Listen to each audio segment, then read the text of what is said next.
మేము ఎట్టు పరిస్థితిలో ఇక్కడ డంపింగ్ యార్డ్ రానియము. కౌశిక్ రెడ్డి శవమన లేవాలి, లేకుంటే డంపింగ్ యార్డ్ అన్న లేవాలి తప్పితే ఇలా రాజకీయాలు వద్దు. దయచేసి రాజకీయాలు వద్దు. హుజరాబాద్ ప్రజల ప్రాణాలు ముద్దు.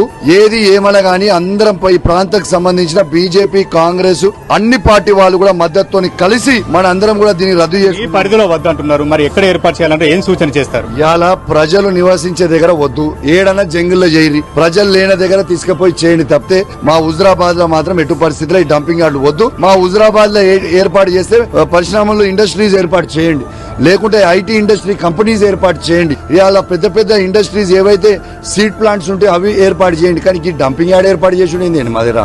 ఎటు పరిస్థితిలో మా హుజరాబాద్ ప్రజల పక్షాన మేము ఒప్పుకోము కాక ఒప్పుకోము.